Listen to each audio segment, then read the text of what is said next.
Welcome to the Hollywood Outsider, an award-winning weekly entertainment podcast. In this episode, we'll be reviewing Dungeons & Dragons, plus assigning ourselves classes, whatever that means in nerd speak. Vertigo hits the remake pile, PETA returns, more actor drama, and our topic this week revolves around world building and creating mythologies. Let's get on with the show.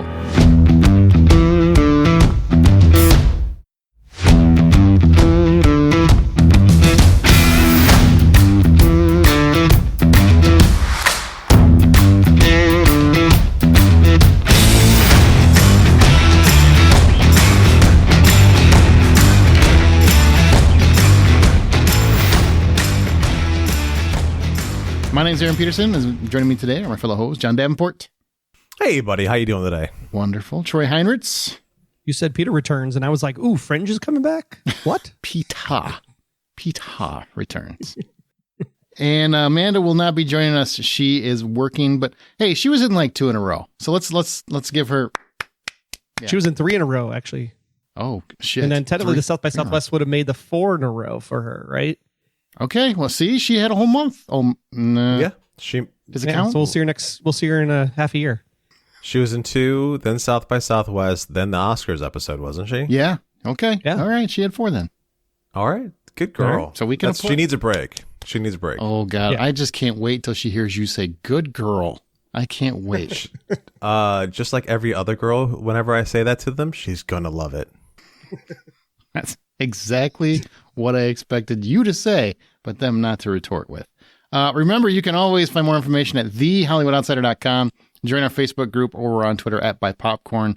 That's thehollywoodoutsiders.com. Lots of reviews. And yes, our South by Southwest episode came out last week. Over 25 films are reviewed, plus the festival is talked about quite a bit. It's worth a listen if you haven't yet. I think really Aaron just needed a break from Amanda is what it was. Nah, she was... That's why he called us. You know what? She did very well at South by the year before. There's a lot of sleeping time. You know, she slept more than I did, for sure. She couldn't handle the nightlife, but this year she tried very hard to hold her own. I'll give her credit. She sleeps more than a cave bear does. I mean, I'm convinced she would hibernate if she could. But really, who wouldn't hibernate if they could? This guy, I got stuff to do. Stuff to do. Yeah. I sleep while I'm doing it sometimes. I think we know where John stands, though. He's already thinking about it. He's like, oh, nap time. If I could get away with it, I would totally be sleeping right now. We'll just build a plug-in jack or something, you know? Johnny Mnemonic, Matrix. You can fly drones in your sleep then. Well, that would be really good. I have to take a second, and these guys know I am genuinely pretty humble, but I'm going to take a bragging run at this point. Oh my God, this thing again? Like we've only heard about it 1,000 times. I will punch you in the junk right now. You know what, Troy? Audio-wise. It's not often that things work out for Aaron this way, so let him have his moment. I mean, you got the blacklist. You got everything involved with the blacklist. He got to ride your coattails the entire time. Let him have his moment. What a dick. What a backhanded compliment. I don't even care anymore. So here's the highlight. I talked about it a little bit last week, but here's the highlight. Yeah, I want the story of how this came to be. Well, it's pretty simple how it came to be, but I'll get there. Oh, it's not like you rubbed noses with somebody at South by Southwest that got you to the PR department that then got you to call. No, they just picked my quote. It's actually my writing that did it. It's actually, a good thing, I think. That's more impressive then. Good for you. What feels less impressive is that you assumed that I had bought my way in, like there was some kind of fund me or something. I know how you work, and you were already there. It was just no timing. I mean, I've seen stranger things happen from there. So, well, here's what we're saying. My review was quoted in the trailers, and I know you guys are like, "Well, that happens to outlets all the time." Yeah, it happens to major outlets all the time. John Wick is one of the biggest films of the year, and we're an independent outlet. That doesn't happen very often. So that alone is what kind of made me go, ooh. And but what really sealed the deal? I mean, it's very exciting to see my quote on the trailer. You don't write to get on trailers or DVD boxes or any of that. You write because that's what you believe in or it's what you should be doing. But there are times where it feels really great. Like when you loved a movie and they use it, that feels fantastic. And seeing it used in the hype ads, like trying to get people into the theater, seeing my quote up there really feels pretty fantastic. But what's even better is a friend of mine named Jared. I'm going to say his name. He'll never, ever listen to this because... Does he work for Subway? No, not Subway Jared. Different Jared. Okay, just wondering. I never can tell with you. I think I really probably should have clarified that. Is this another South by Southwest story where you rub elbows with Jared Leto? No. So Jared calls or texts me actually, and he's like, "What the fuck is going on?" And I have no idea what he's talking about. He used to give me grief about my little independent podcast, my little side hustle, whatever he wanted to call it. And I'm like, I have no idea what you're talking about, man. What's up? I haven't heard from him in a while. He's like, I'm watching the NBA on ESPN, and I have to immediately rewind my television to see if I saw that right. And I saw The Hollywood Outsider on an ad for John Wick. I'm like, seriously? Because even I didn't know it was going to be used in like the major media ads. He goes, yeah. So I guess for once, I'm going to have to give you some props. Congratulations. That's awesome. That was the Talk highlight. about a backhanded compliment. What kind of? No wonder why you haven't talked to this guy in a while. Kind of. I don't think he's ever listened to the show, but I'm gonna have to give you some props. Thanks, Dick. But it's been kind of a high, so I wanted to just. You know what? It's awesome. I'm actually really happy for your high. I kind of rode the coattails of your high throughout the week. I started sharing it to everyone I know. Look, the podcast that I'm on, it's doing things, and you know, absolutely. Yeah. I really enjoyed the moment, and I was very happy for you to be able to be this figurehead for this moment. But yeah, I totally rode the coattails and enjoyed it and shared it with just about everybody. As when somebody said to me or asked me, "What's something good that happened to you this week?" Well, let me tell you a story, and I told them all about it. So I had a very short stint in front of a linear television, and I actually saw the ad live on the Home and Garden channel. Really? It's on NBA and the Home and Garden channel. Yeah. John Wick. Turn, flip, or flop. Wow. That's awesome. And for people that are like, why is it such a big deal? Because if Hollywood Reporter, look, I'm not knocking anybody that's a critic for the Hollywood Reporter or anywhere else, but if you get a job there, you instantly are a Rotten Tomatoes critic. You instantly can get your review quoted and da-da-da. If you're an independent outlet, it's very rare for a major motion picture to quote you in their major advertisement. So it's very, very cool. But you were already a Rotten Tomatoes critic. I was. Yep. But all this I've done myself. Like I didn't piggyback off an outlet. I created the outlet. There's no Murdoch or, you know, Thuros or any of those or a Koch brother like pushing him out in front of people. Exactly. But I would take their money if they're offering. Like, I am for sale or rent. All right. The things he would do for a Klondike bar. That's enough about Aaron. What do you think of Aaron? Write to us at thehollywoodoutsider.com. They're going to write to thehollywoodoutsider.com? I don't know how internet works. I don't know. It's feedback at thehollywoodoutsider.com. If they just write to thehollywoodoutsider.com, I don't know if we're ever going to see it. Well, we didn't really want to see it, did we? I don't know. It depends. If it's nice things, then yeah, I want to, yeah.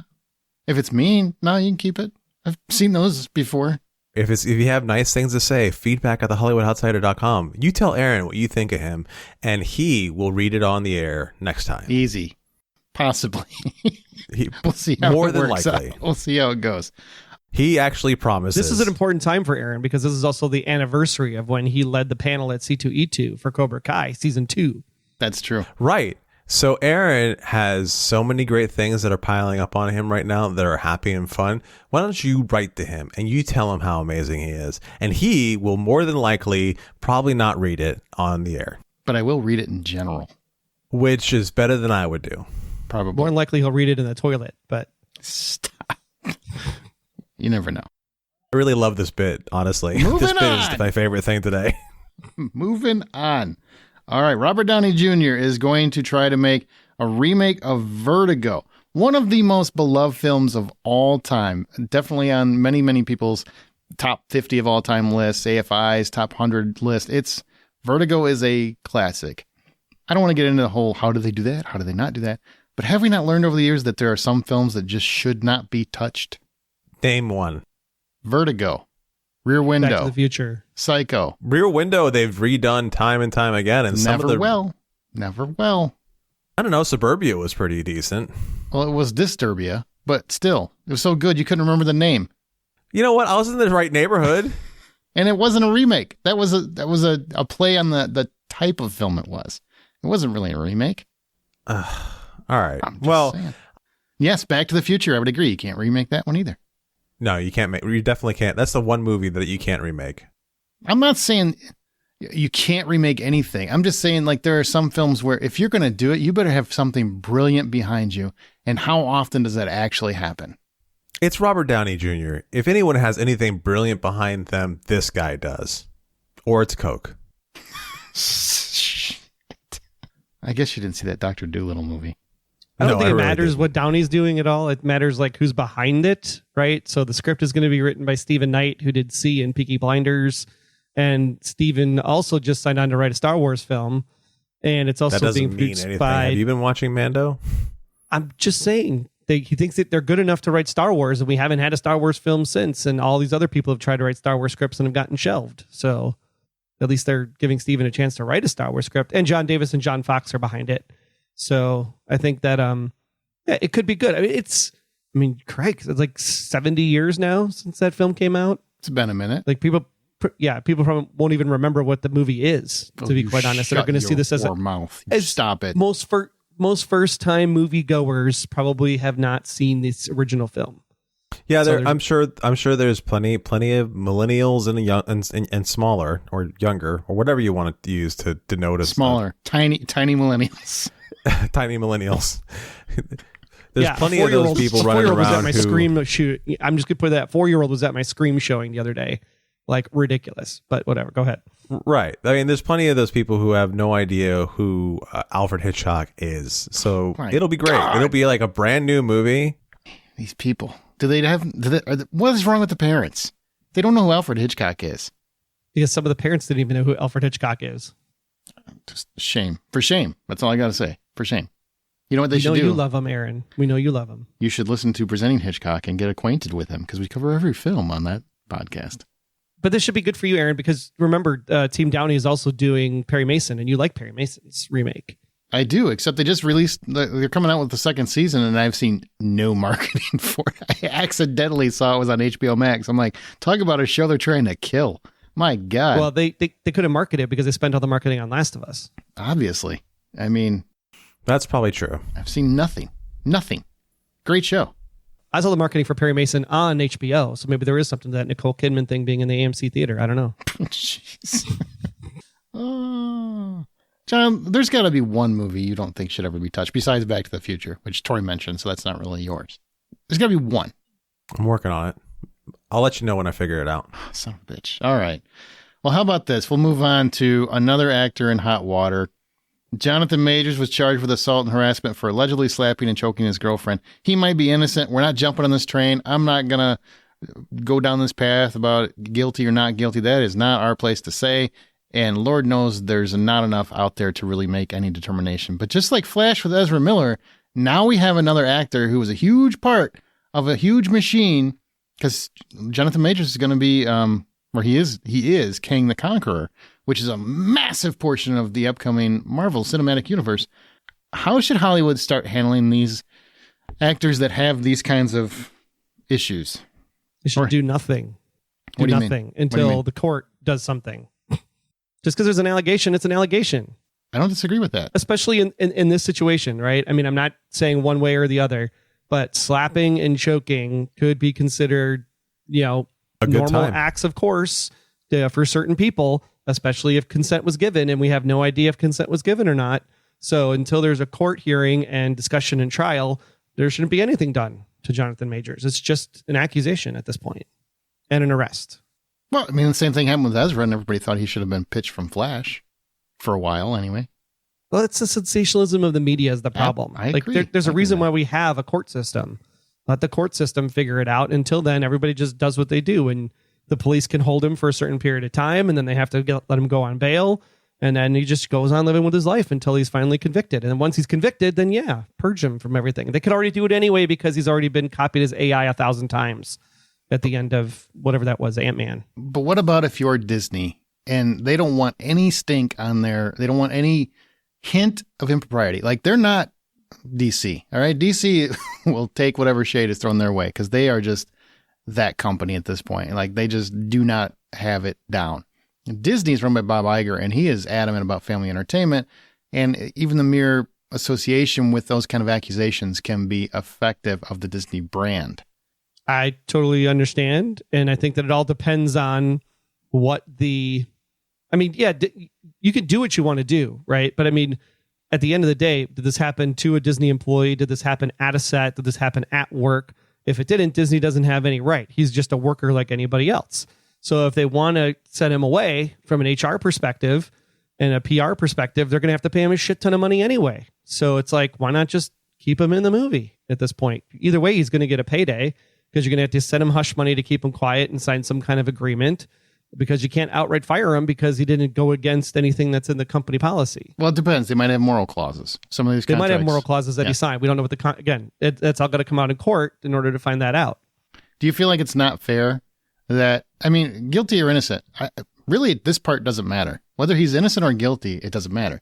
Do you think it's unfair that accusations are thrown and people are immediately like saying, get rid of him, cancel him, get him out of the movie, da-da-da-da. I mean, I know that's the culture right now, but nothing's been quote unquote proven now. And it's on both sides. His lawyer came out and said, oh, we've got proof that this wasn't the case and he's innocent, da da da.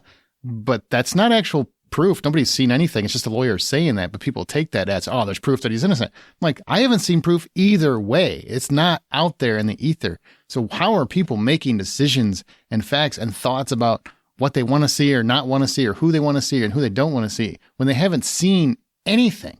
It's all just accusations at this point. Exactly. There were a few of the Me Too movement where the guys actually ended up being acquitted because they didn't do anything. Not a lot of them, but some of them were. And we're still in that rush to judgment mindset. I think I figured it out. Oh my God. I feel like I should just hit the edit button. I should just hit it. Go ahead. The Shawshank Redemption. Oh my God. You really rolled back. Okay. What a way to segue out of that conversation. Smart. I am going to be useless the rest of this show. Have a good night, everybody. It's a good film. I don't think you could remake that. You can't remake that. Yeah. No, you can't remake that. But look at that. He tied it into this topic, though, because he was wrongfully accused and then spent how much of his life in jail and had to break out in order to like finally feel acquitted. And Troy, technically was. Let's take the off ramp and go before we completely fuck this all up. All right, let's move into dead horses. Okay, so a horse died on the set. I'm not laughing at dead horses. Just the segue. I promise. Because we beat this one to a dead horse. Is that what you're saying? Oh my God. Yes. Son of a bitch. All right, a horse died on the set of Amazon's Rings of Power. Take that seriously, people. It's a serious thing. And PETA jumped out saying that Hollywood should stop using animals altogether since they can now make digital recreations. Like, instead of using animals for your scenes, digitally insert them. And I think we're all animal lovers here. We all love animals. We definitely want no animal mistreated. How do we feel about this? I'm going to go ahead and say that PETA can go take a hike off a short pier, because think about all the jobs that are being lost. All right, sure, you're going to digitally recreate all these horses that in different shows and television and whatever else and movies. Sure, I guess you could do that, and I guess all these animators get extra work. But another one, you're going to tack on so much extra time into the production time for a movie or a show. But number two, there's people who've made it their entire lives to be Hollywood animal wranglers, and so a horse died. I mean, we're all very sad, but who knows? Maybe the horse is old. Maybe the horse just, like, I don't know, saw something scary. Any of those things could have happened.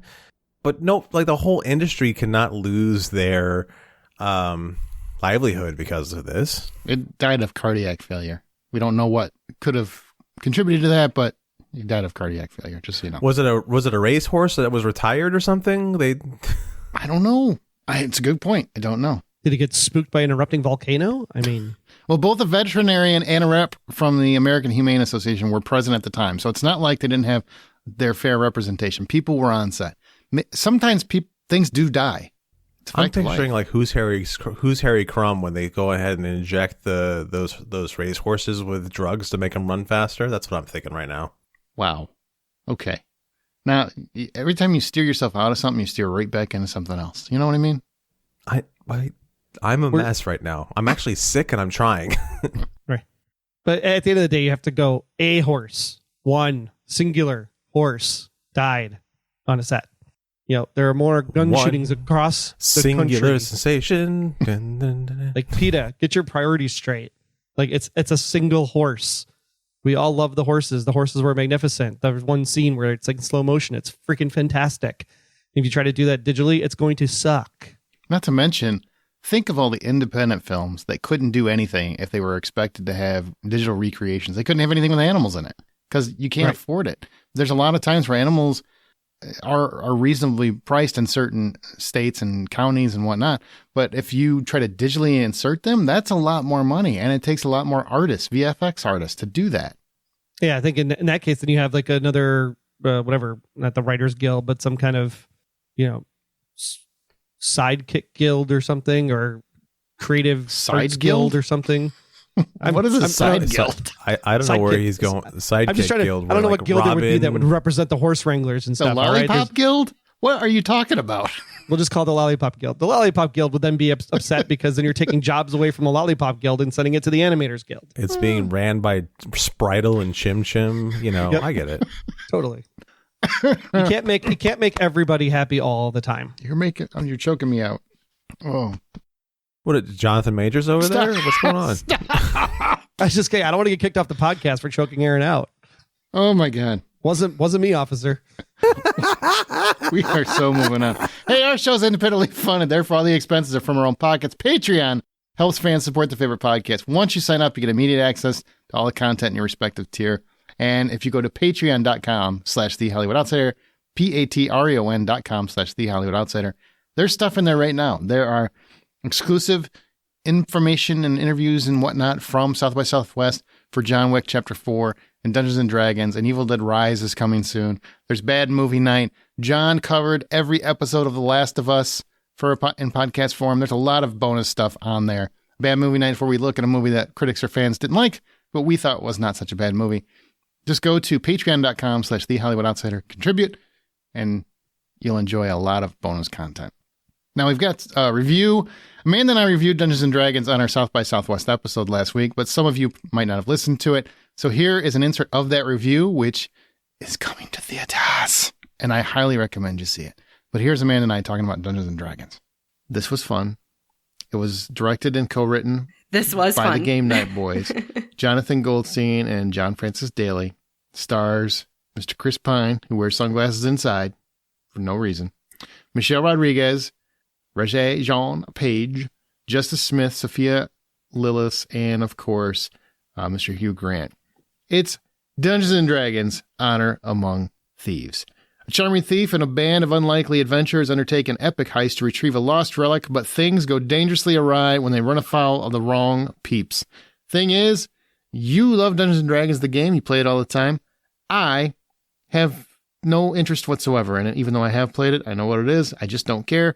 So this is a movie that technically is trying to appeal to both of us, and it did. Surprisingly, it did. Mm-hmm. The trailers, I remember when the trailers came out, and I thought, well, this looks good, but also kind of cheesy. Are these jokes a little lame for this property? I don't know. Then we saw the movie unfold. What say you? You know, I had the same hesitancies when I saw the trailer. I thought it was going to be cheesy, kind of dumb, and I was like, this is really what they're trying to do with it. But after watching this film, I loved it. It was so great. Not only is this built to appeal to the D&D fanatics, the newbies to D&D, but it also has something for the people who either have zero concept about any of the lore or just have no interest in it necessarily. And so, you know, for anybody who's interested in this or not, it is still an entertaining film for you. They really get into, you know, helping you understand, and the actors do such a great job of what these characters, I don't know, traits are essentially, so you can really understand who they're supposed to be and how they're supposed to operate. And so, for example, when you have somebody like Chris Pine who's playing a bard, you realize, oh, okay, this is a guy who plays a 3-stringed instrument. He's very entertaining. He's very energetic. He has great charisma.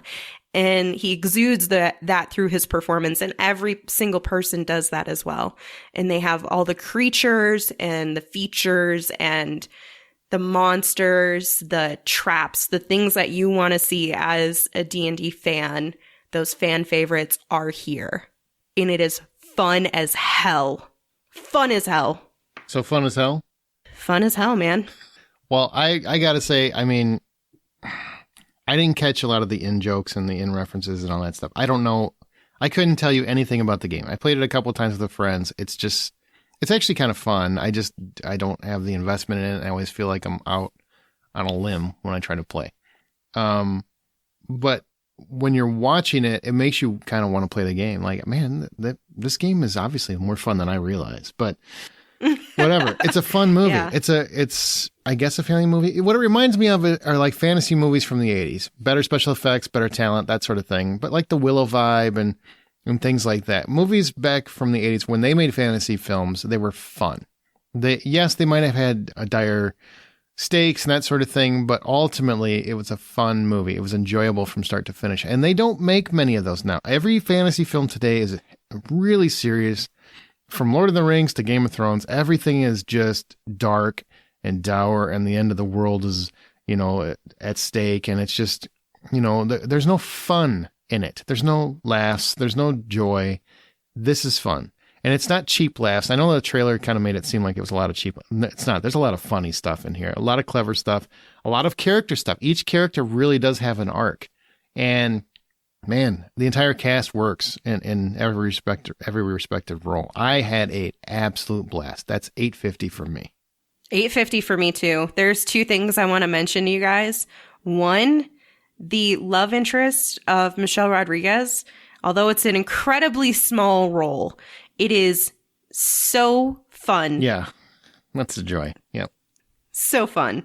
The other thing is there is a tremendously fantastic one-shot scene that transitions a character into multiple different iterations that she's capable of doing because of her character.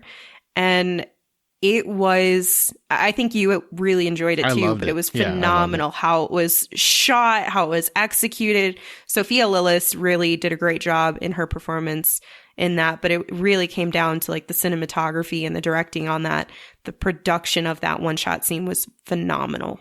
Yeah, like I said, start to finish, it was fun and enjoyable from start to finish. But also, I enjoyed the characters. Like at the end of the movie, I want to see more of them. And also got a little teary-eyed. The end has a little teary-eyed in there.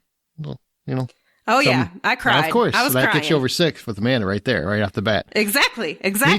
Me too. Tear gets you over 8 for me. That's how this works. If you can get a tear out of me, you're doing great. How about a little Q&A from Dungeons & Dragons? We'll find out what roles they would have if each of the actors were actually part of Dungeons & Dragons. No, DM, that's Hugh Grant's role, right? Even if I wanted to be a DM, I wouldn't admit it. Because then I'd seem like an egomaniacal creature. You know what I mean? I kind of wish I were a DM, but I wouldn't. You would be the gremlinest DM of all time. Well, after watching Chris be a bard, I want to be a bard. Because directing a movie is essentially like running a campaign, and you have to keep everybody motivated and keep all the trains running on time. And I was really, I got kind of an education from him on what that is and how to be indefatigable and unstoppable. And we wrote so much new stuff because Chris brought that to the role. Yeah! I would be a paladin because I want to be reggae. I really do. I'm a producer, so I think probably fall into the rogue category, for better or for worse. But I try to be a paladin at all times. That's the aspiration. But you have the heart of a warrior. Thank you. Absolutely. I love being a bard so much. So much. No preparation, lots of smiling. Throw me a three-string instrument, and I'll get to work. Well, we happen to have one right here, Chris. think I would definitely go druid with it, just because I love nature so much. And I gotta say though, what you guys did, bro, with the tiefling / owlbear, like, yo, what's up with that? Is that even like a thing? That's also new. It's a thing. I don't remember playing and hearing that I could be one of those. You can now. You can now. Change the rules. Full Yeah, speed. I think I'd go with that, man. That's awesome. Sick. What about that wild magic? I take Simon's job. I think that fresh cut grass can solve any problem.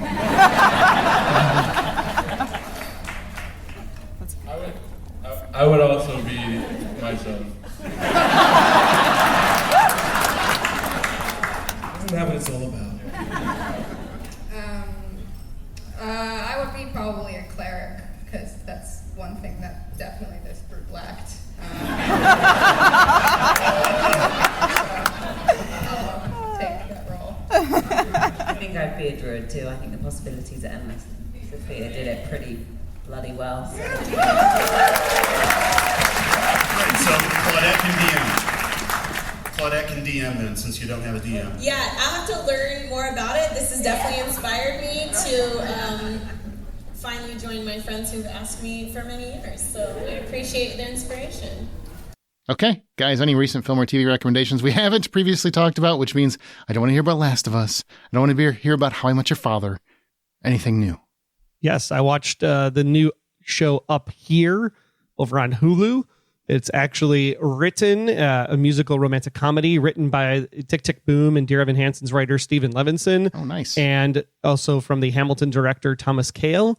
It stars Mae Whitman, who just finished up her run on Good Girls and, of course, Parenthood prior to that. I caught the first 2 episodes. It's got potential. I think the songs are a little cheesy, especially in the pilot.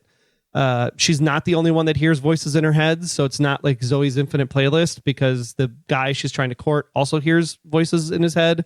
So at least that's different from Zoe's Infinite Playlist. But if you just want something light and comical and kind of bop your head along to, it's not a bad show. I watched Shazam 2, Fury of the Gods, and I have to say that despite what you might hear from different places, it's a fun movie. It's a good time. It still has a lot of the heart that the first movie had. The villains are something completely different and completely made up for the movie, but yet they're not as important, because what's actually important is what the Shazam family is going through and how they're growing as a family. I thought Zachary Levi reprising the role was pretty great. Rachel Zegler is in it, and she is captivating to watch on screen. The rest of the Jack Dylan Grazer is given so much to do. He is so much fun. I can't wait to see him do more things. Like the entire thing about this movie was a lot better and had just as much heart as the first one. I don't care what the rest of the critics are saying. Go watch it. Are you mad you're never going to get a Shazam 3? Not really. Because, yeah, I'm not really. With everything else that's going on with DC and even Marvel, I'm a little tired, so I'm okay. I wonder, I know everybody's blaming The Rock for Shazam's failure for whatever their reasons, but I wonder if because James Gunn went all gung-ho on we're cutting down the DC universe and we're starting anew, if people just didn't care because, well, why should I bother with this? Like, that universe is dead. Yeah, I feel like if we should have learned anything from Marvel with the buyout of the mutant side of, like, the X-Men side of Marvel, and what happened to what was in the pipeline in the way of movies, with the exception of Deadpool, we should have learned just by that you don't do that. It's like making these big announcements before these movies. There's a couple movies that came out right around that happened. I knew Mutants was one of them, and sure, it wasn't the best of movies, but I'm sure it also suffered from the fact that there was a pandemic and that, you know, people didn't give a damn anymore because Marvel was taking it all over. So I think the same thing happened here, where the through lines were muddied or blurred. There's actually a great cameo in it. I bet it's not The Rock. I think it's better than The Rock. It's definitely not The Rock, though. There's no Black Adam in there. Yeah, it's definitely... Well, he did it to himself. And the speculation was that there was originally a stinger at the end. I'm not going to ruin what the stinger actually is, but there was a stinger at the end where Shazam gets invited into the Justice League Society. That was what it was supposed to be, and The Rock nixed it and said no. And Zachary Levi confirmed that happened. How's that make you feel? It's annoying. Would you rather have seen that? It would have been very cool to see it, but at the same time, I would have loved to see more of what the history between Black Adam and Shazam is at the very beginning, which is Black Adam is mad, and Black Adam wants the rest of the power that Shazam has, and there's a constant fight going on before that power. I would have rather have seen that than to see Black Adam show up and be like, "Hey, you can be a part of the Justice Society." That doesn't fit. I think it wouldn't have been him. It was Hawkman that would have shown up. Well, the way they did it was that James Gunn's wife and no, don't talk about what the spoil. I don't want to know. No one cares. No one's I care. I haven't seen it yet. I don't like to know things before I see them. Please. Oh, never mind then. You care. I take it back. I do. I do not like spoilers. James Gunn's wife doesn't do anything. Thank you. Because she has a name. She's not just James Gunn's wife, by the way. Yeah, I know. And she's a lovely actor. I saw The Night Agent on Netflix, which is very reminiscent of 24-ish. It's about a night agent, someone who works a desk in the White House, and he gets a call basically from some people. And they have a coded message that he has to break down and try to save someone's life. And then he gets involved in what seems like a conspiracy. And it was really twisty, really nice, really kind of tense. The tension has a slow build. I think the lead, Gabriel Basso, who plays Peter Sutherland, he's good. He's not great. He's not Kiefer Sutherland level. But I did notice that his character name is Peter Sutherland, and that rhymes a lot with Kiefer Sutherland. So I'm trying to figure out, was that intentional? Are you trying to mimic 24 intentionally? It's got to be, right? Could be. Okay. Yeah. I doubt they have imaginations there. And Lucianne Buchanan plays Rose. She's the witness that gets taken under his wing, and she's great. She's very intelligent. She's focused. She's determined.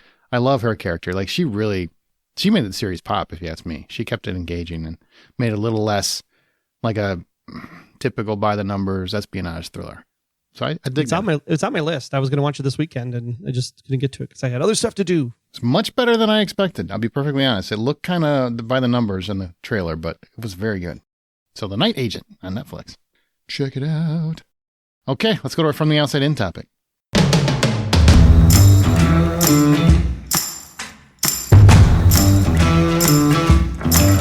All right, so over a 2-week period, we have a pair of movies that offer extremely expanded world building with a healthy dose of mythology with John Wick 4 and Dungeons and Dragons. And on TV, we have things like Rings of Power, Walking Dead spin-offs galore, Supernatural prequel. Universes are becoming more and more prevalent. So why do they get so few of them right? Troy, let's start with you. What does it really take to build a world or an ingrained mythology? What does it take for you to get invested? Well, first, it takes the one question that nobody asks. Right? What do you mean? The first question is, what if? What if there was a giant ice wall blocking off 2 areas? What if there was a spy who really wasn't a guy, but he was somebody else? What if there was, an entire universe run by robots?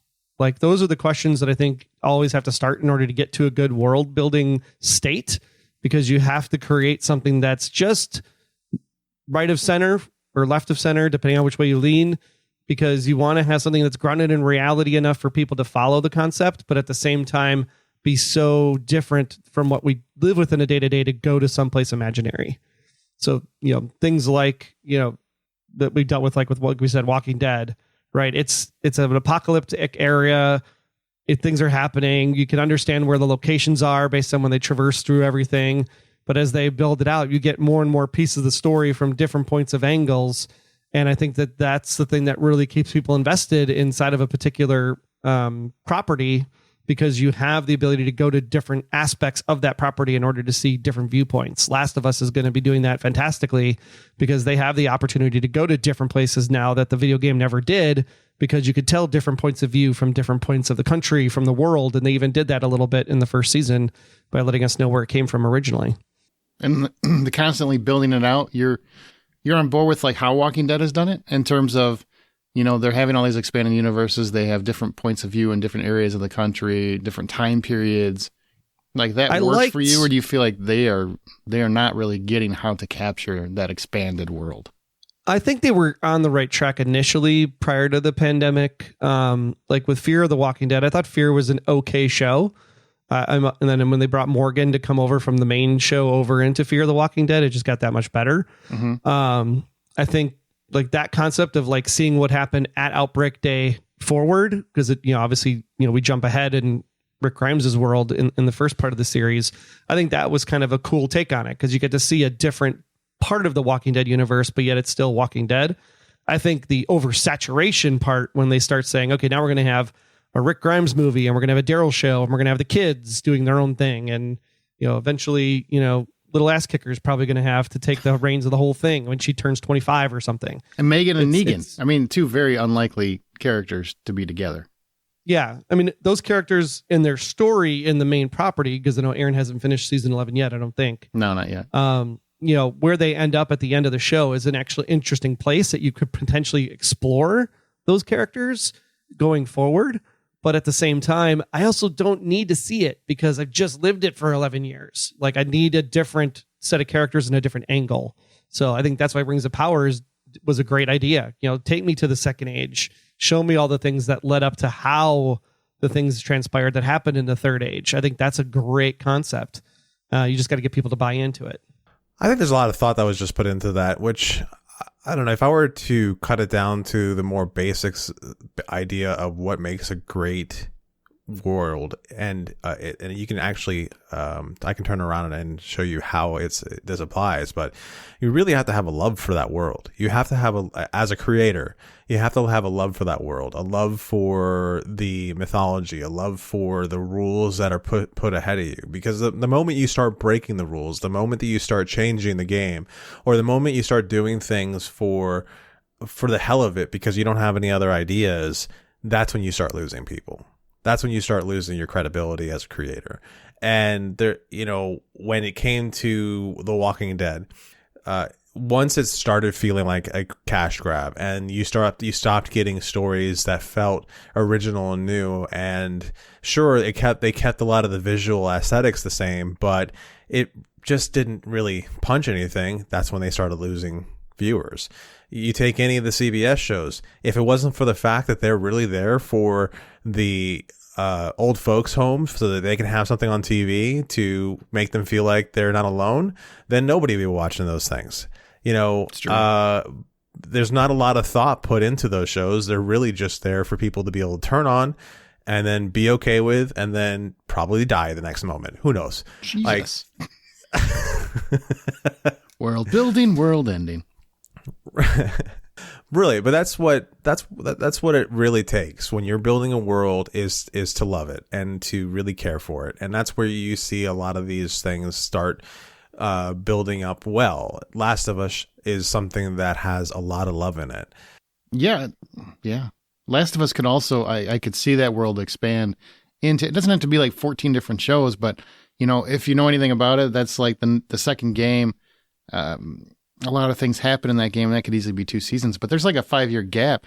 There is so much you could cram in there. You could get a few seasons out of that easily and show something that people that, you know, just like people that read the books for Game of Thrones, the people that played the games won't have any knowledge of. So they can enjoy it as fresh material too. It's like build the world out.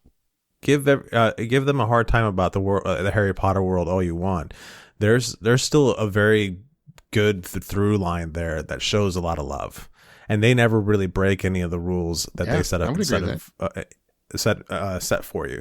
So whatever you want to say about it, like the big thing is that the creators and the people involved have to love what they're doing for it to be worthwhile and you know, world building.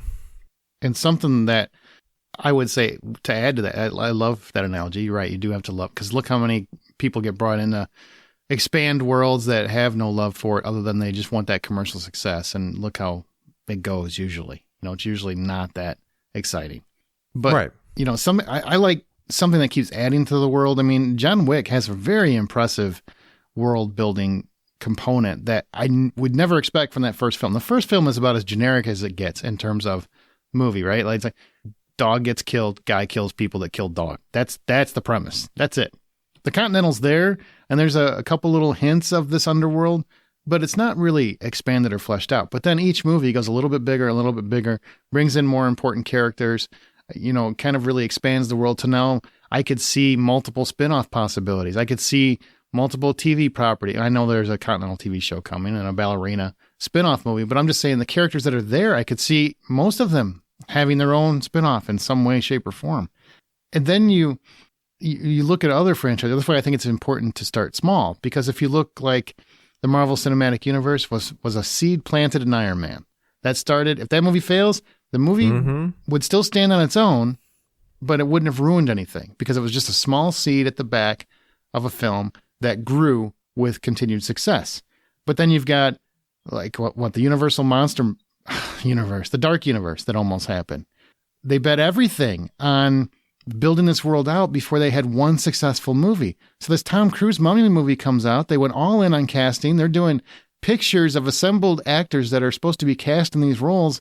And this film flops, and then it dies immediately because they were trying to do too much at once. They had no world to build out. They didn't start small. I think it's very, very important to start small and build out. Even on Game of Thrones, even though those books are written and everything else, to get everybody else to buy in, they had to start small. That first season is a very small season of television in terms of complexity and actual story. Like it's very politically driven that first season and throughout the series, but the fantastical elements don't come until you've been on that ride for a while. And that's a smart way to build a world. Start small, grow, and love it. Okay, I guess I nailed it. What world that was not part of existing lore impressed you the most as it was being built out? Which means there are no books written, none of that. It's like John Wick. They built it as they went. One that I'll tell you that's always impressed me, the View Askewverse. Yes. Now, I know that might be because Kevin Smith's directing has not gone great, but I always loved, as a fan of those movies, love seeing the little connections and seeing, Silent Bob, Jay and Silent Bob pop up in different films, or have characters that come back and forth and make jokes or references to previous films. Like, I always thought that was a very cool, and it's such a small world, but you feel like you're part of it because you're constantly running into those past characters in different wild adventures. Okay, so I have a question. Mm-hmm. Is the Scream universe part of the View Askew verse because Jay and Silent Bob show up in Scream 3? Oh, wow. Yeah, technically. I think it does.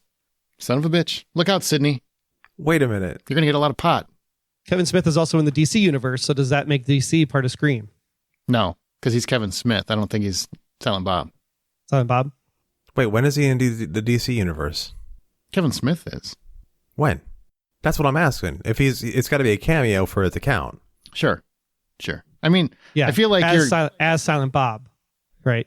Can't be Kevin Smith as Kevin Smith. It's got to be Kevin Smith as Silent Bob. But I don't think he's either one. Right. I don't think he's in the DC universe. I think he's either one. Okay. So just Scream. I was thinking just Scream for sure in the third movie. I mean, they are Jay and Silent Bob. I don't think they're Jay and Kevin. So yeah, I think so. Technically. I mean, yeah, at that time. I think Miramax / Dimension owned all the rights, so feels right. Correct me if I'm wrong, does Stan Lee not show up in the View Askew universe at some point? I think, Stan Lee is a person, though, so I don't know if that really counts. Yeah, Stan Lee as a person technically shows up in everything else that Marvel does. And also characters. He's already Stan Lee, right? He's the bus driver. He's the whatever. He's not Stan Lee. Well, no, there's there is one movie where he is Stan Lee, isn't there? One Marvel movie where he is Stan Lee?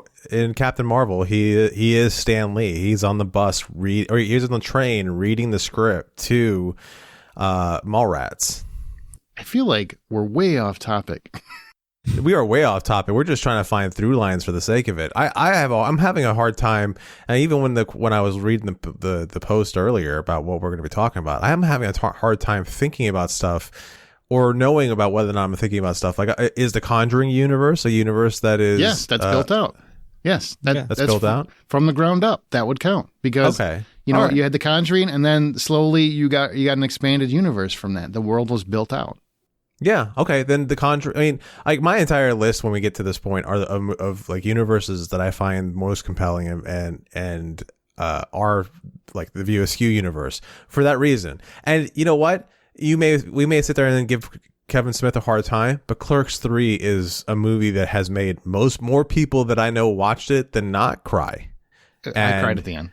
Yeah. Like there's so many people that I know who watched it. They cried, they had feelings, and it is a beautiful movie. So whatever you want to say about Kevin Smith, like he does know how to put together a beautiful story when he is engaged.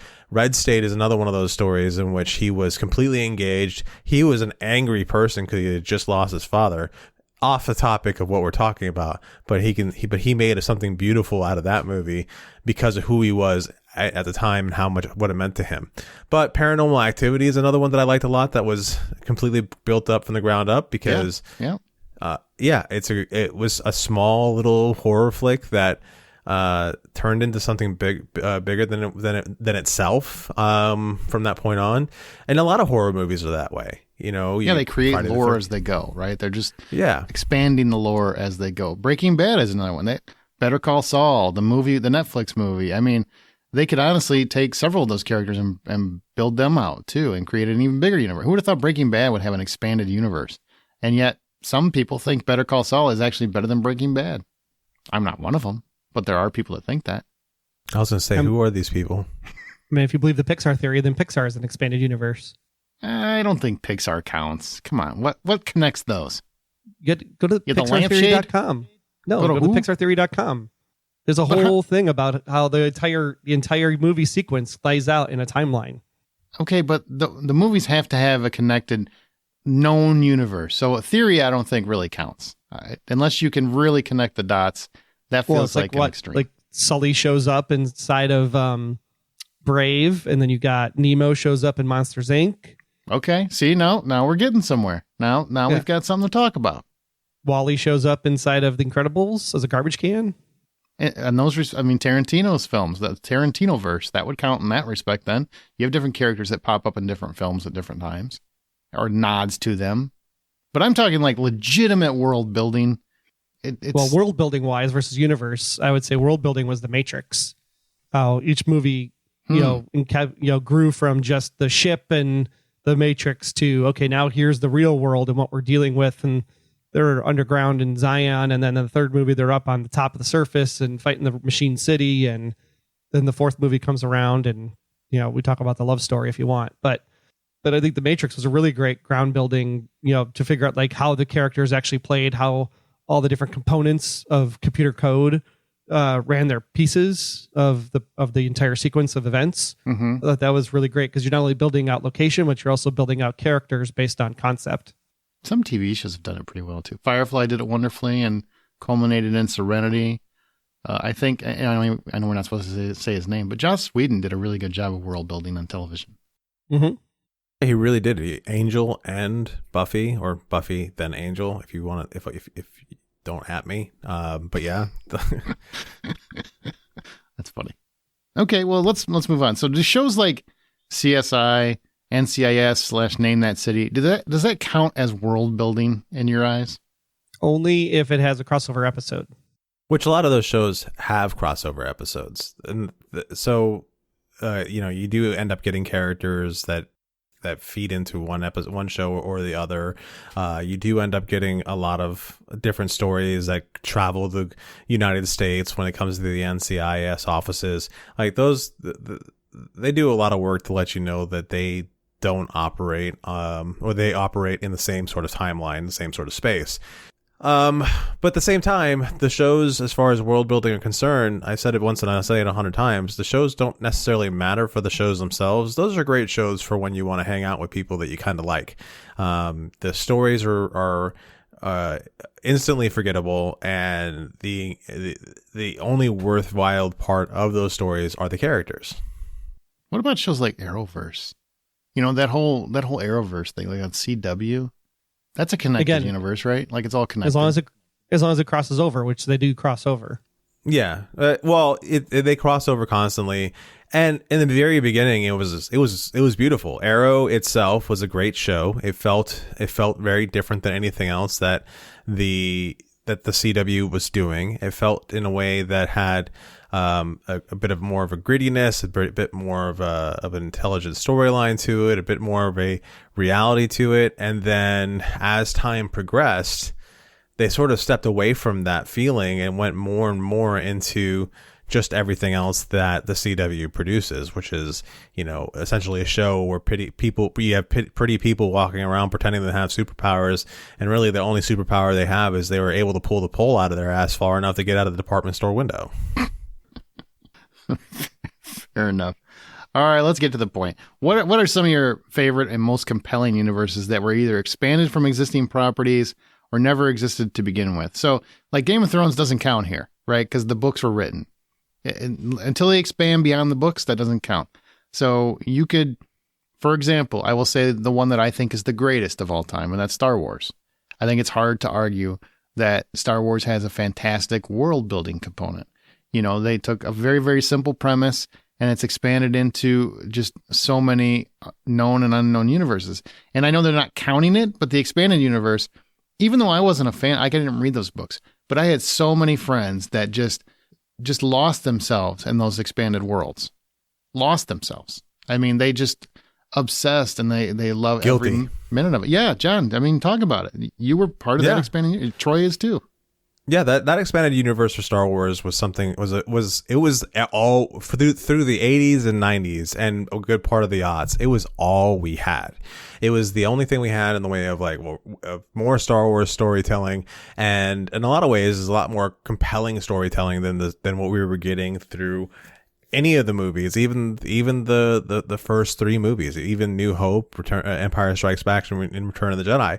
And what the books in that universe did was expand on those stories to a degree in which it fleshed them out and it became something more than itself, and it just engaged people in a completely different way. And again, for a long time when it came to Star Wars, that's all we had, and for them to completely ignore it is where a lot of Star Wars fans who are tried and true Star Wars fans or hardcore Star Wars fans, you start losing them because you start selling to the lowest common denominator as opposed to working on a story.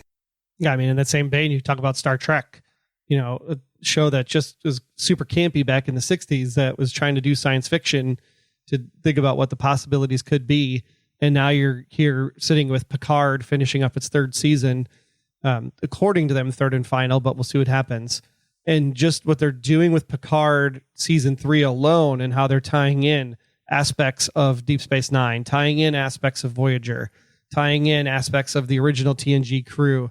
I mean, to be able to build a universe so big that you could then have it all come back together into a singular point is just fascinating. And they're doing such a killer job with Picard season 3. It's like, I think I can't find any TNG fan that said that it sucks. Oh, well, I'm not a TNG fan. All right, you're right. My opinion doesn't count. Way to cast out my opinion before I give it. Smart. I like it. But if you like DS9 and Voyager, Aaron, you would actually like Picard season 3. I didn't like either one. I'm really particular. I like Strange New Worlds. I like that one. Big fan. And the classic. Kirk. Which, shame on you, Campy my ass. He was a stud. Loved him. The TV was campy. He was a great actor. Oh, not a great actor. He was great. Not a great actor, but he was great. There's a fine line there. You know one I'll throw in that's going to seem weird? Looney Tunes. I think... now you're talking about my language. Yeah, what now? Looney Tunes has... Wait, hold on. Aaron just brought up a cartoon. Yeah, I know. Aaron, it is... Doesn't watch cartoons. I used to. It is March 27th, the year of our Lord, 2023. Aaron, Evelyn Peterson... What the... brought up That's not Looney my name. Tunes. It's definitely not my name. Looney Tunes, I used to, as a kid and, teens and whatnot, I would love watching those cartoons. They'd always be different characters and whatnot. And then just seeing other characters from those cartoons pop in together. I always found that to be absolutely amazing. and it always worked. It clicked. It made sense. Like it was great. I love that aspect of it. And I didn't realize it was kind of its own shared world until many, many years later. I just thought, well, it's just cartoons. Cartoons are dumb. And then you see like how much thought goes into it because they really did a pretty good job of keeping them connected in some way and true to form in terms of their characters. Well, even the Muppets, because the Muppets did the regular Muppet show, and then they turned into the movies, and then they went to New York, and then they went to space, and they visited Charles Dickens, and then they became babies. And the Muppet Babies were amazing. So they expanded that out a lot. They built a world off a stupid Muppet show. Not really stupid, John. Don't be offended. You son of a bitch. He basically said, I'll interpret for John. John basically just said, I'm going to stick my hand up your ass and see what it feels like. Yeah, I'm gonna Muppet your ass out of here, monster. What just happened? What? I speak John. You can. If that's how John speaks, you can totally speak. I don't want to speak that language. It's just gross. Any other worlds you can think of that really, really impressed you? I'm going to go with Stargate. Interesting. Yep. Yeah. Universe, Atlantis, SG-1, from a movie that wasn't so awesome, but became awesome. Yeah, I mean, the movie itself became a cult classic. It was supposed to be the Star Wars of a new generation, but it just didn't really hit the same way. And then it transformed from a movie to only be more than mildly, just a little bit more mildly connected to the TV show than, you'd think so, because they did some rewriting along the way of the movie. But you got Stargate SG-1, in which, again, they start with a movie, they go to Stargate SG-1, they hire on a cast of people who are charming and engaging, and you've got Richard Dean Anderson, who is not necessarily, Aaron, what's his name? Kurt Russell. He's not necessarily Kurt Russell, but he's Richard Dean Anderson, and he's smarmy and funny in his own special way. Hang on. Wait. Not necessarily. He's not necessarily Kurt. He is no fucking Kurt Russell. Plain hard stop. Plain and simple. There's no discussion here. Let's not be ridiculous. I love MacGyver too. Let's stop with that nonsense. Ladies and gentlemen, I would like to point out where Aaron draws lines of ridiculousness, and I just crossed it. Okay. So anyhow, you got the sort of you wicked. You know what I'm saying? Yeah. This is like the killing Aaron's dog is making fun of, pretty close. Comparing Kurt Russell to people who are definitely not Kurt Russell. Thank you. Anyhow, you've got a show that starts out small. It goes on for years on its own, and then they finally go, let's expand this story. And they expand the story in a way that still works, and each time they expanded it a little bit more to the point where you have a show that, unfortunately, I think people were exhausted with the idea by the time Stargate Universe comes out. But Stargate Universe changed everything in a good way for it kept a lot of the history, but changed a lot of the feel of the show in a much more engaging way, to me at least. And yeah, I mean, it's a good example to me. I mean, maybe not universe building, but just world building. I think about Inception, the way that they had to actually come up with, how many layers of dream states there were, and the rules and the time sequence that it takes to be in each dream state as you move all the way down to the bottom. That the bottom was infinite. I mean, just the concept of that, I thought was a really cool premise of how to build out the worlds and how that would be different for each individual person as they experience it. Would you like to see that expanded, like maybe a TV show or something along those lines? Oh, I'd love to see a TV show about different cases that they would have to implant thoughts into people, and do they make it out or do they not make it out? That'd be good for 3 seasons. Yeah, I would like to see. It would have to be something 3 to 5 seasons, no more than that. 9 to 10 episodes a season, and not necessarily that crew, but the same premise. So you take the premise, the whole idea entirely of what Inception is, and you turn it into like an agency or a bureau or something, or thieves or whatever you want to do with it, and that would be an interesting show, I think. Yeah, you get like Theo James or some other like Walmart Leo DiCaprio, and you put him in the starring role, and you just play the same character, but you have a different team, and he's trying to crack something out for some specific reason. Aaron Peterson. I'm just saying. Incepted. Incepted. They could. There's money to be made there. Go make it. And one on that same line would be 11/22/63, because every time you went back into the past, You're just making creating, that up. That's not a real show. That is a real show. I don't know where the world building would go, though. I mean, it's not built because out. every time he goes back into the past itself changes things in the past so that he can't actually complete the mission every time he goes back in the past. And also every time he goes back into the future, the timeline has changed ever so slightly. So just to have those concepts and enough shifts of things that they had to do in order to build it out. So when he finally does achieve the goal and you see how horribly messed up things are in the future, the fact that he has to go back and reset that and the cost that causes him. I love that idea. You'd have to change the title. I think the title really does not sell itself well. Right.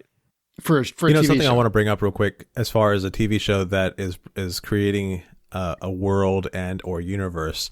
Quantum Leap, the new show, is actually doing something.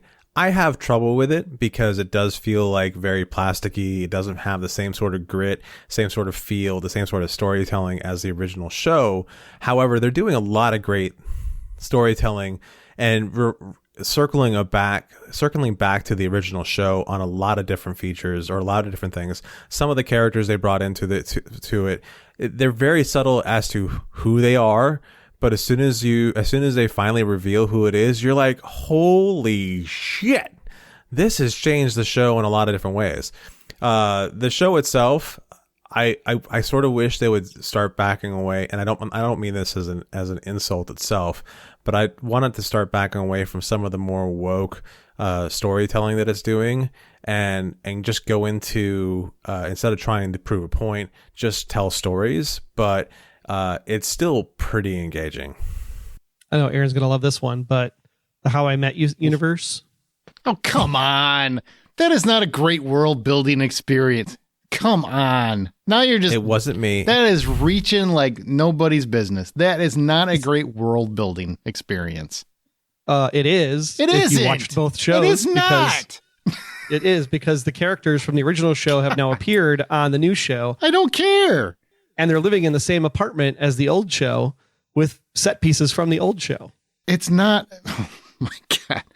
The idea that you think this is great world building, not just like just a cash grab. Come on. The question was, what are some of your favorite universes? This is favorite and it's expanded. It fits the question. It's his favorite, Aaron, so you can't take that away from him. Yes, You can't tell him he's wrong for liking something. You should be ashamed of yourself. Right now, you should be ashamed of yourself. Screw your Alfred Hitchcock universe then, Aaron. You are better than this. Throw it out. You are better. Be better. I actually put Hyrule on here from The Legend of Zelda since it was a cartoon, so it qualifies as a TV show. But I think all the video games throughout the years of The Legend of Zelda, they've done a really great job of taking Hyrule and exploring different time periods of the Hyrulean landscape, even connecting some of the games through some of the timeline lore. So you used a cartoon to connect the games, to get your game in here. Yeah. It's well played. Yeah. That one's well played. How I Met Your Fuck Offer? I don't think so. How I Met Your Video Game? Wait, did you write Fringe? Fringe and Man in the High Castle? Like you don't those are each one show. Yeah, but they have world building in order to make those shows work. I give because you they Fringe. asked the question. I give you Fringe. That actually built a nice world that could have expanded. Oh, well then maybe I didn't understand the assignment. Well, that wouldn't be a big surprise. You don't usually read the assignment. And Man in the High Castle started with the fact that they asked the question, what if the Nazis won? And they built out that entire world of what that would look like, all the way from Japan to Germany to the States. And then they cross over to go back to the real timeline as well. I can tell you, there's still people trying, sadly. No, you know what? I did understand the assignment. You two fuckers are doing it wrong. I'm not. I did it right when I haven't named anything. I know How I Met Your Father is not really world building. Like Power of the Rings, which is a spinoff from Lord of the Rings, the Walking Dead spinoffs, the word is spinoffs galore. The supernatural universes is the thing. World building is not the thing. It's universes. So it's from the outside in topic, world building and mythologies and universes. Yeah, it's both, man. It's both. I hate you people. The idea is... Have I told you that? Both. Mythologies and world building. And I would say, we've talked about John Wick. I think that one is one that really, really impresses me. Not just because it's current and because it's the most recent thing that came out. And they mentioned, basically your name on television. Definitely I think that part. John Wick is the right example of world building, because you start with this point of, assassin's, wife the entry dies point. and they kill his dog, and then it golden spirals out from that center point to just get bigger concentric circles as you go. I think that's really the idea, is that it's always that the whole world was already there. It's kind of like when they wrote Babylon 5, right? Babylon 5, they wrote 1,000 years of Babylon 5, but you only get to see a small glimpse of that universe. But they could always expand into that 1,000-year period because it's already written down on paper. Sure. Like they probably did that with Wick, where they have this whole outside circle already done, and then they said, let's pick the story. Kind of like what George Lucas did, because he had 9 episodes written. He just was like, which one's the most marketable to start with? Well, I don't think he had 9 written. I think he had ideas for 9. Conceptually written. Yeah, conceptually. 9 in his head. Yeah. And I still think that was probably BS. But, I mean, he starts with episode 4, so he at least had 6. Wasn't that kind of a big gamble to start with number 4, even though it's the first one? And I don't know. That's a long way to go back. But in the time period in which he put out those stories, it was the only one he could put out that made sense to put out, because they're smaller stories. They're not as engaged as the first 3, which you start getting into that whole political drama. And as far as like, what are you able to put on screen? Is it can you do a giant droid army in the 70s? Probably not. Probably not, which I think they were like, you know what, let's just do 100% CGI, and what could we get away with doing CGI, and what would be the cheapest thing to do? Hey, let's do a billion things that all look alike. But I'm not bitter. No, not at all. How about the Planet of the Apes? That's what I was trying to think of earlier. We were debating that one, because it's like in the original Planet of the Apes, right? It's the 2 apes that go back, and it's their kid that ends up kind of running over and taking over everything. And then you got the rebooted versions, right? The Matt Reeves versions up on the newer side, where it was the virus that created everything. I think both of those are really great expansions of a simple topic. Yeah, and they build real worlds. I mean, just the most recent one, you take Reeves. You go from a very simple scenario where you create one or a couple that have humanistic qualities, and then it slowly expands into, this is how we lost the world. I mean, some of that world was technically built because, they were playing off of the original film to a degree, or how the film ended. But on the same token, they had to create their own world in there, and that was pretty amazing, especially the finished product, which was fantastic. And you culminate in this all-out war between apes and humans.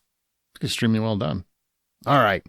Well, we'll move on. We're going to figure out some D&D stuff. Hang on a second. But first, share your thoughts on this episode or anything else in our Facebook group, The Hollywood Outsider. You got to look for it. It's a private group. We're on Twitter @BuyPopcorn, and our site is TheHollywoodOutsider.com. You can always email us feedback @TheHollywoodOutsider.com. Please rate and subscribe on your preferred podcast app, and go to patreon.com/TheHollywoodOutsider to support the show. You can find John's artwork on Insta and Twitter @RJohnDraws, Amanda on Smirk and @SinkIntoThis, Troy @TroyHeinrichs and the Blacklist Exposed, and me am presenting Hitchcock and @Aaron Smirks. So, we're going to play a little game, because Dungeons & Dragons is out now. People finally get to see this really, really fun movie. I hope everybody loves it. It's really a good time. Like, go see it. It's a good time. But it got me thinking. I don't play D&D. Now, I don't know where you guys stand. Troy, I think you have played D&D. Or do you? Yeah. Okay. John, have you played D&D?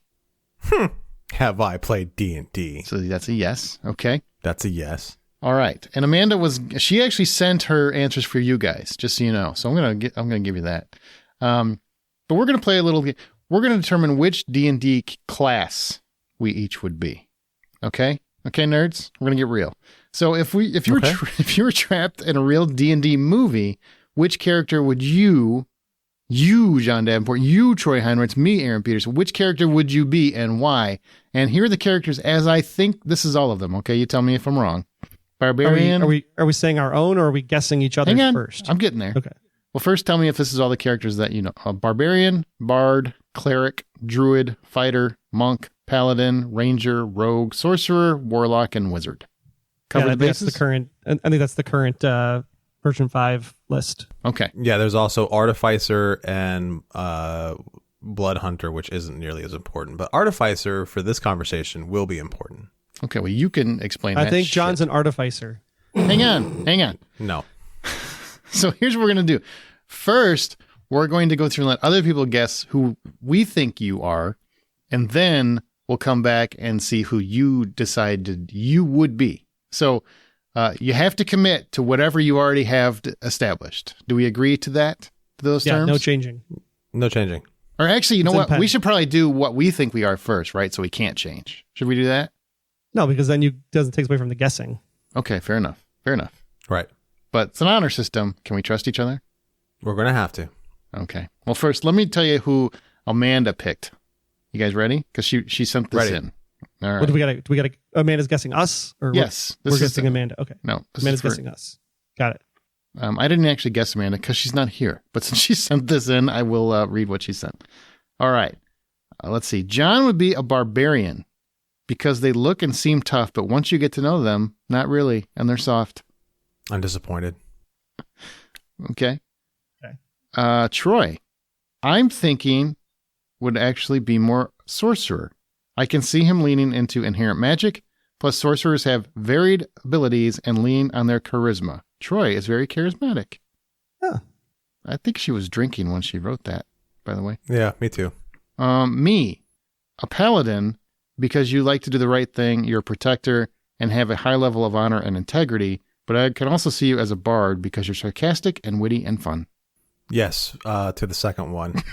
Well, fuck you to the first one then, I guess. Well, all no, right. the thing is like a bard is someone who uses their charisma and dexterity to get through a lot of different situations. So they instead of using strength or faith or any of those other things, they use their wits more than anybody else.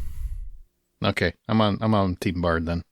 All right, so let's do you guys. Who do you want? Who wants to go first?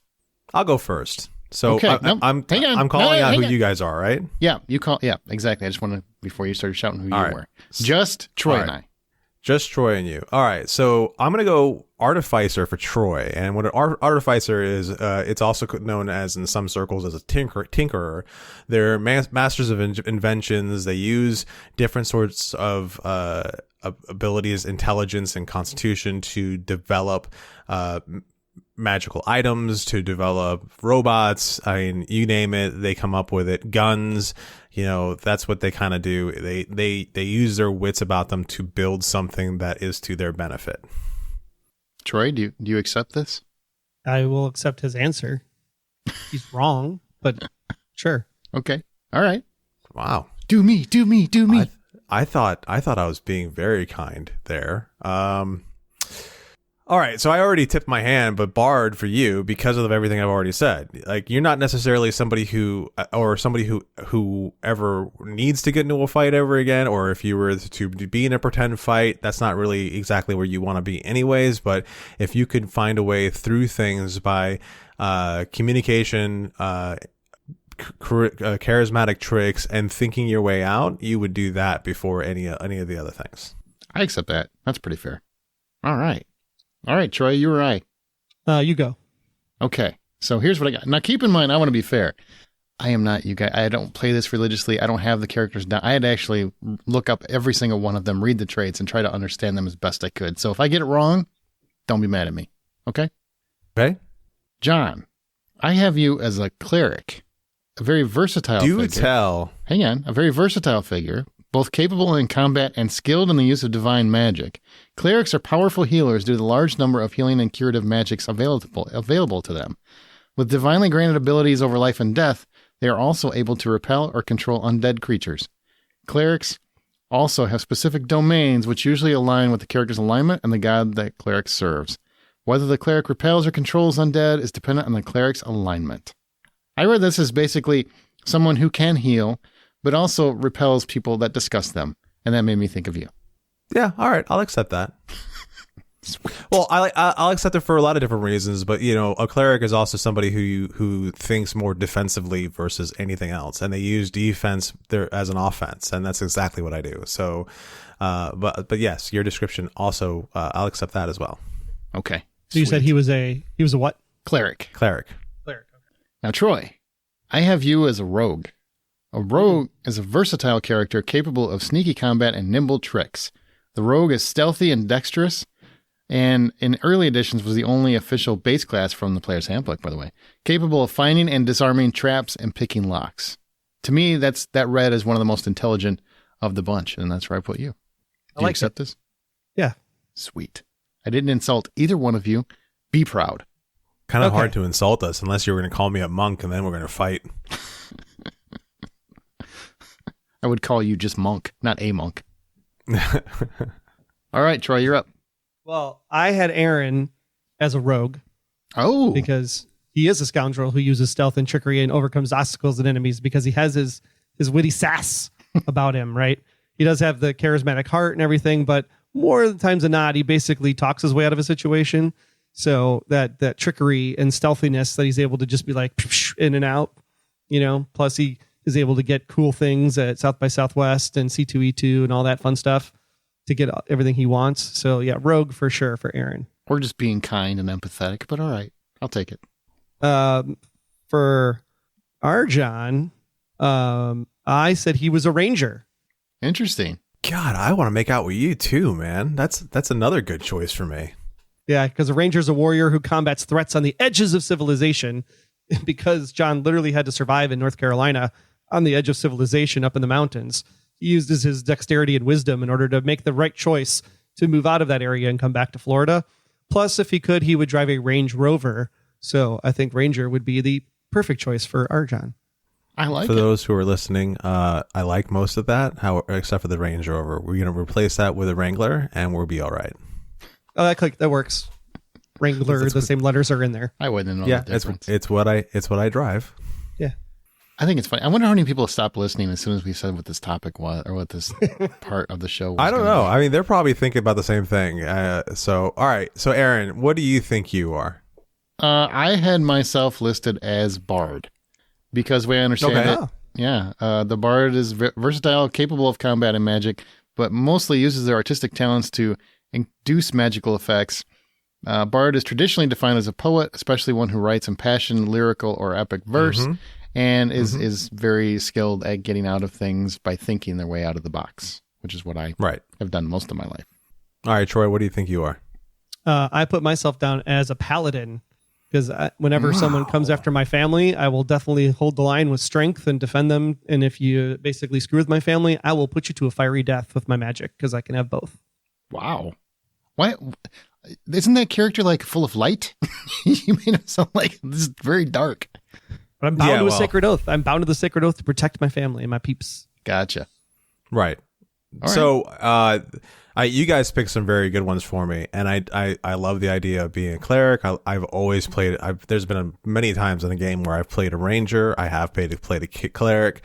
Barbarian I have played once, but only for almost for exactly what Amanda described it as. Because whenever I play D&D, I play with a rule in which Hulk smash.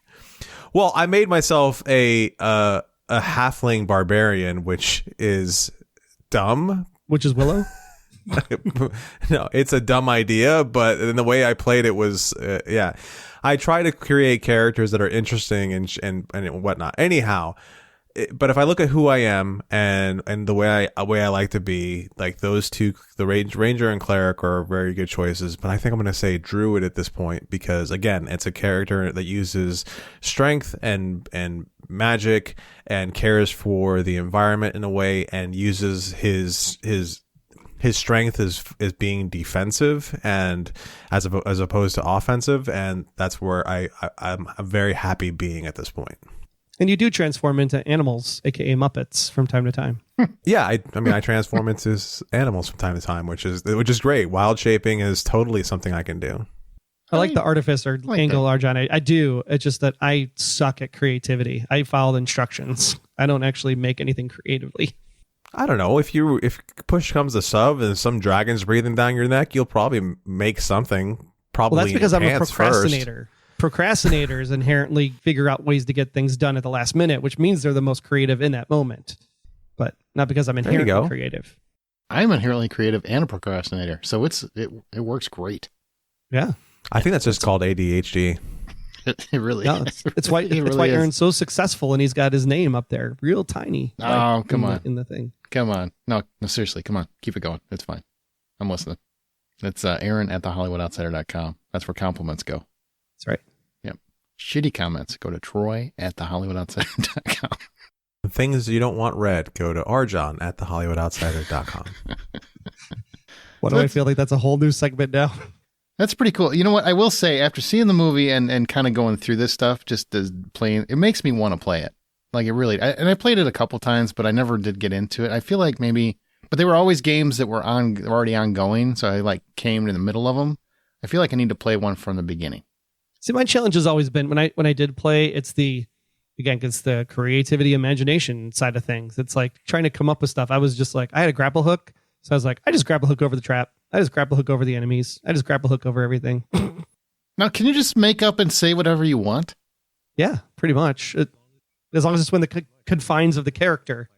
All right, so as the person who's played many a game of Dungeons & Dragons, I can tell you that you can do just about anything you want so long as you can either A, prove that you have the ability of doing it, and B, not even or B, and B, roll the right dice for it. And the way you roll ends equipment for it. Yeah. Also, the way you roll ends up being part of the storytelling as well. But the main thing you need is somebody who's, you know, it's not necessarily a game. It's a group of people sitting around telling a story, and the dungeon master has their idea of what they're carrying through, and then each individual person is bringing their own idea of what their personal journey is going to be as part of this group. I've played games where we've all hated each other, and I've played other games where the dungeon master pulls me aside and says, "Okay, everyone does not know how this works. I need you to drag them along through the story for me, please." And then I became the biggest dick of the party because I would leave them every single chance and make them follow me wherever I was going, because the dungeon master would be like, "Okay, so," and as soon as he said something that triggered me, I'd be like, "I just walk. Where are you going to walk?" "I'm going to walk in the direction we were going, where we're supposed to be going, because all these guys want to look at this thing that's shining in the ground, and I know we have to go this way." You know, there's a lot of things that you could do. One of my favorite things to do per all my characters is to come up with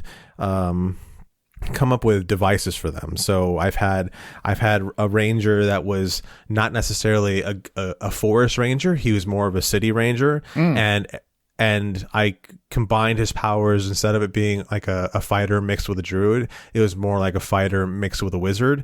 And so I was able to use some of the abilities of a ranger, and his whole thing was to be able to traverse through city undergrounds and whatnot as if they were the woods, which was a pretty fun and interesting thing. He was the first asshole character I ever played. I've played barbarians that were too small to actually be a barbarian, but because I came up with new and exciting ways to use my weapon, which is like, I throw my axe.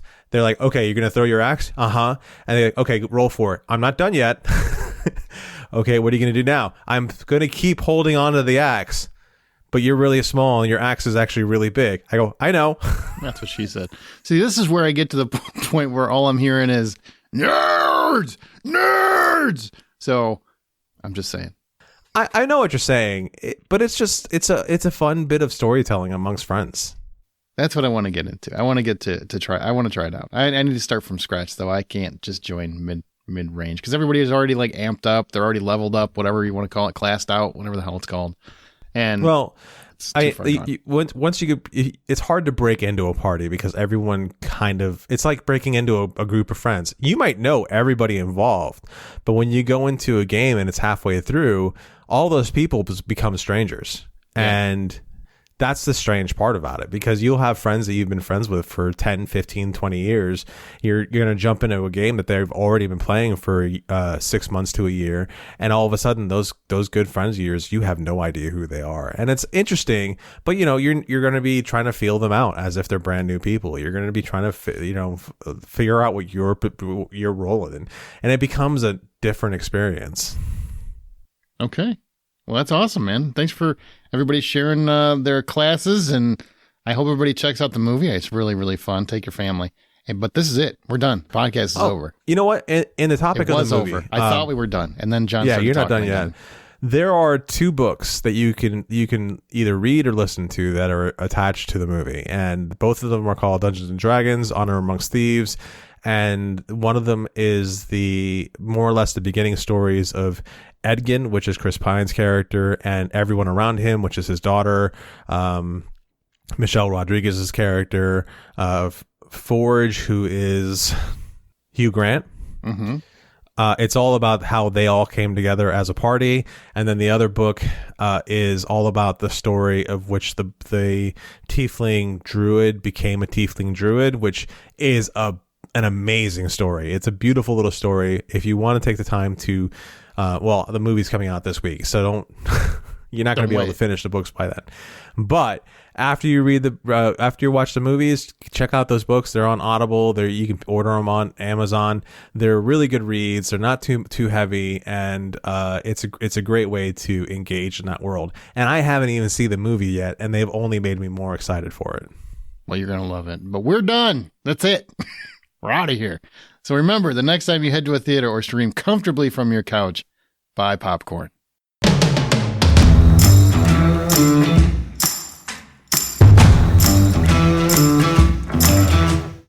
Shawshank Redemption can't be remade. Jesus Christ. You should totally take that out of the front part and leave it there as the stinger. Jesus. I can't believe how long it took you to come up with Shawshank Redemption. I have a feeling all you were doing was Googling like movies that can't be remade. No, that one's good. I can remake that one. I can remake. No, yeah, definitely. I'm on board with this one. Yeah, that works. I was like Princess Bride. No, you can remake that.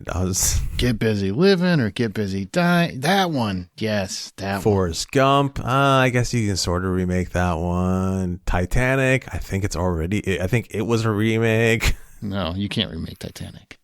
Okay, so we are confirmed that Stan Lee was Stan Lee in a Marvel movie, and Stan Lee was Stan Lee in the View Askew universe, correct? We are confirmed, yes. Okay. That's your way of connecting the Marvel Cinematic Universe with View Askew? Yeah. So it's the same. Right, the View Askew exists in Marvel, therefore Scream exists in Marvel, therefore Deadpool versus Ghostface. I'd watch it. You totally watch it.